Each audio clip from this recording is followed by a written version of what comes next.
Are you thinking about moving to Boston? Here are 5 things that you need to know before moving to Boston. Number 1, beware September 1st. Now, once you get here, it makes a little bit more sense, but if you've never been to Boston before, or you've never been around in the fall, September 1st is a little crazy around here, or 9/1, as most people will call it. Now, there's a few advantages and disadvantages to 9/1.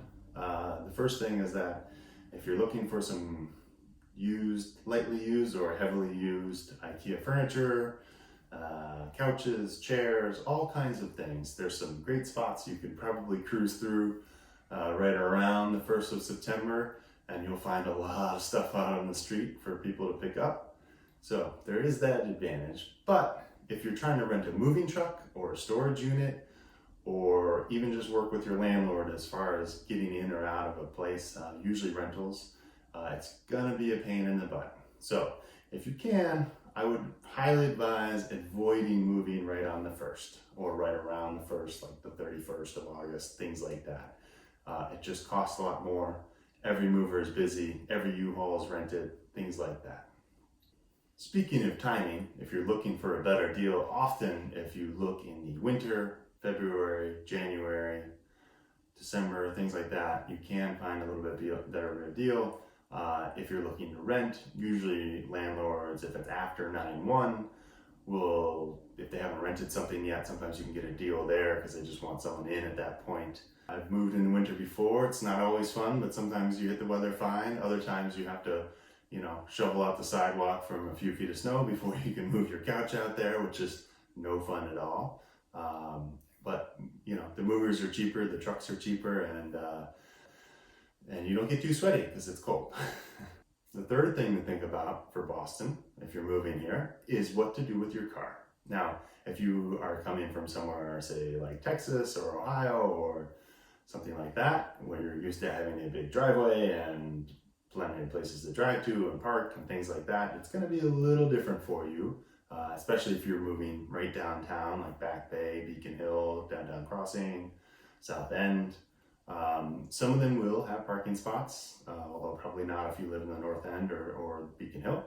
But so most of the time you'll be parking on the street or in a garage, and there's not always a lot of room. Now all is not lost, because Boston is a wonderful walking city, and there are some great subways as well, and a good transportation system. You can actually get from downtown Boston all the way out to P-Town down on the Cape, or down the Sandwich if you just take the train, or the boat, the ferry, which is kind of cool. You can get all over the place, and then naturally we have a nice airport too, but that's probably a topic for another video. So when you're thinking of moving to Boston, consider your car. Are you going to get a garage? Are you going to rely on resident parking? Now, if you do plan on using resident parking, check out my other video that I did specifically on resident parking, and it'll give you a couple of tips and tricks and a better idea of what to expect when parking. The good news is that it's free. The bad news-ish is that it just takes a little bit to get used to, and there's some rules to follow, but for the most part, it's a pretty simple system to understand, and you shouldn't get towed too many times. You also might want to consider storage, depending on where you're moving from and how much stuff you have. For all of Boston's charm, a lot of the units and houses and things like that are just a little bit smaller than they are other places, but that is because we're one of the oldest cities in America, and it has some great character to it, lots of cool old brick buildings and small alleys, but that also means a little bit less space, but also more walkable and a lot of fun. So number 4, I would say the great thing about moving to Boston, especially if you have a partner or a spouse coming with you, is that there's a lot of opportunity here. So you're probably thinking of moving to Boston in the first place because you're getting a new job here, or maybe you're starting a program at one of the great universities. But on the flip side of that, it also means that if you have a spouse coming with you, a lot of times I've seen where if they're leaving from a different part of the country, it's quite easy to find something new here in Boston because we have a lot going on, which is a great thing. It can be busy at times, but it also means that there's great opportunities, there's some cool companies. A lot of the great startups that you've heard of have headquarters here. All the big tech companies have headquarters here, as well as pharmaceuticals and other older industries. There's also a lot of fun industries. Number 5, big city, small town. Sometimes I think that Boston, while being a very big city internationally, still has that small town feel in a couple ways. It's still, obviously a big city, so you're not gonna ever necessarily know everyone in the city. Because it's so separated into different neighborhoods, it's actually kind of funny how quickly you get to know a lot of people right around you.